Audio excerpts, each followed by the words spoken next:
আমার নাম হচ্ছে ডক্টর নবীন চন্দ্র জিএস। আমি অ্যাস্টার হসপিটাল হোয়াইটফিল্ডে কার্ডিওলজি ডিপার্টমেন্টে চিফ কার্ডিওলজিস্ট আগে কাজ করছি। এটা আমার ওপিডিতে অনেক কমনই কোশ্চেন সব লোকজন জিজ্ঞেস করে কি আমার ইয়াং আছে, আমি 40 বছর 30 বছর আছে, আমার হার্ট প্রবলেমটা হবে কি না। আমরা আগে দেখতাম কি হার্ট প্রবলেমগুলো 50 বছর বয়সে বেশি ছিল, মানে 60 70 থেকে আমরা হার্ট ডিসিজগুলো দেখছিলাম। এখন আমরা 40 30 20 বছর ধরে আমরা হার্ট ডিসিজগুলো অনেকটা দেখছি। কেন এটা হচ্ছে? এটা কেন হচ্ছে কি আমাদের লাইফস্টাইলগুলো অনেক চেঞ্জ হয়েছে, আমার ইটিং হ্যাবিটসগুলো চেঞ্জ হয়েছে, সুগার ব্লাড প্রেশার যা হচ্ছে এখন অনেক ইয়াং বয়সে হচ্ছে। সেই জন্য আমরা হার্ট ডিসিজগুলো অনেক আগে এখন 20 30 40 বছর থেকে হচ্ছে। আমরা কি করতে পারি? আমাদের যা রিস্ক ফ্যাক্টর কন্ট্রোলগুলো আছে, লাইফস্টাইল চেঞ্জেসগুলো যা লাগবে এগুলো সব আমরা 30-20 বছর থেকে স্টার্ট করতে হবে। নাহলে তো আমরা যা 40 বা 50 বছর থেকে হার্ট প্রবলেমগুলো হবে ওটা তো আমরা প্রিভেন্ট করতে পারবো না।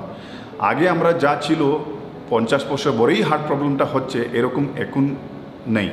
আমাদের অনেক 20 বছর 30 বছর থেকে হার্ট প্রবলেমগুলো দেখতে পাচ্ছি। সেজন্য আমাদের যা চেঞ্জেসগুলো করতে হবে আগে অনেক অনেক আর্লি স্টার্ট করতে হবে।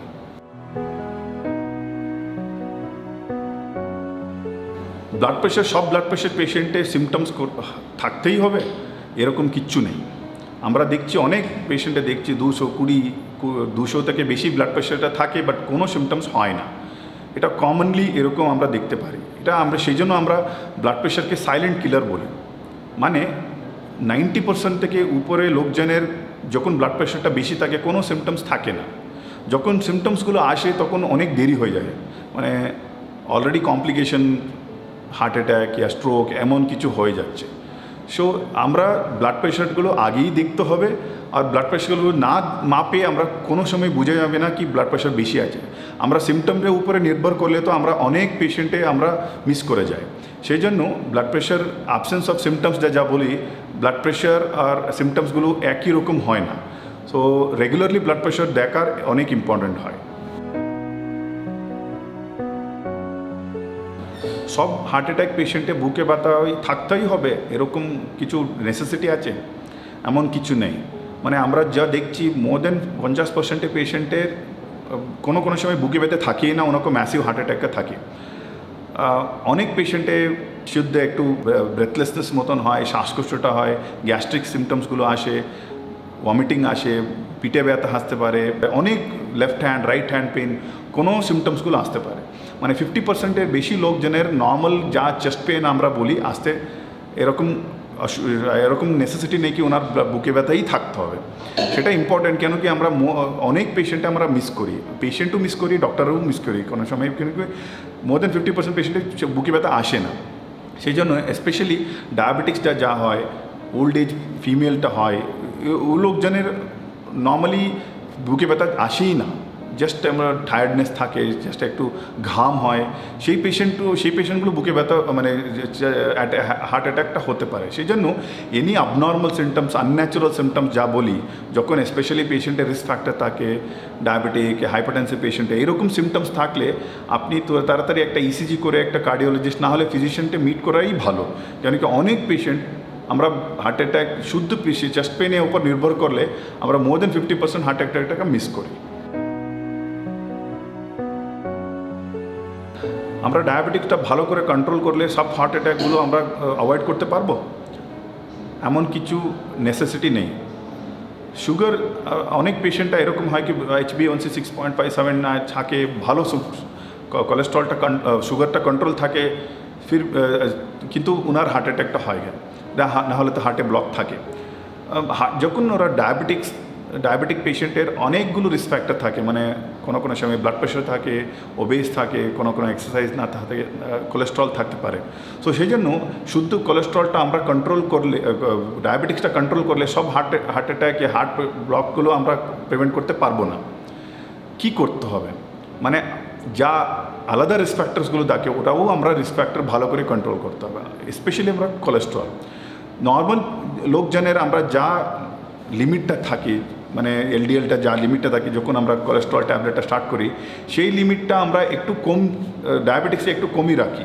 মানে একটু ডায়াবেটিক পেশেন্টে ইভেন আমরা যখন কোলেস্ট্রলটা এত বেশি না থাকলেও আমরা স্ট্যাটিন যা কোলেস্ট্রল ট্যাবলেটগুলো স্টার্ট করি সেই এটাই ইম্পর্ট্যান্ট হচ্ছে কি শুধু ডায়াবেটিস কন্ট্রোল করলে আমরা সব কিছু হার্ট প্রবলেমটাগুলো কন্ট্রোল করতে পারবো না অ্যান্ড সব কিছু রিস্ক ফ্যাক্টরগুলো ভালো করে অ্যাড্রেস করলে আমরা হার্ট প্রবলেমগুলো কন্ট্রোল করতে পারবো, সেটা একটা ইম্পর্ট্যান্ট জিনিস।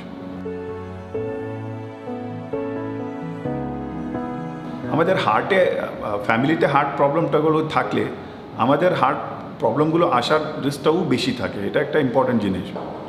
আমরা অনেক পেশেন্টে দেখেছি ওনার হার্ট ফ্যামিলিতে 40 বা 50 বছরে যখন হার্ট প্রবলেমগুলো থাকে ওনাকেও হার্ট প্রবলেম হওয়ার চান্সেসটা বেশি থাকে।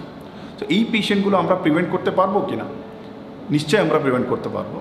আমরা তো প্রথমটা আমাদের রিস্ক ফ্যাক্টরটা কী, কেন এটা হয়েছে আমরা বুঝতে পারবো। Most of the time owner blood pressure হলে কোলেস্ট্রলটা বেশি থাকে। সো আমাদের ইয়াং এজে ওগুলো সব আমরা আইডেন্টিফাই করতে হবে, মানে একটু কোলেস্ট্রল 20 বা 30 বছর থেকে কোলেস্ট্রল করতে হবে, ওনার সুগার আর ব্লাড প্রেশারটা একটু দেখতে হবে। আর অ্যাগ্রেসিভলি ওনাকেও 20 বা 30 বছর থেকে আমরা ট্রিটমেন্ট স্টার্ট করতে হবে। আমরা 20-30 বছর থেকে ট্রিটমেন্টটা স্টার্ট করলে অনেক পেশেন্টে এরকম ফ্যামিলি হিস্ট্রি থাকলেও আমাদের হার্ট প্রবলেমগুলো আগে প্রিভেন্ট করতে পারবো। অনেকটা মানে একটা ইম্পর্ট্যান্ট কোশ্চেন আমাদের অনেক লোকজন জিজ্ঞেস করে কি কোলেস্ট্রল আমরা কখন টেস্ট করতে হবে, 20, 30, 40 কখন টেস্ট করতে হবে?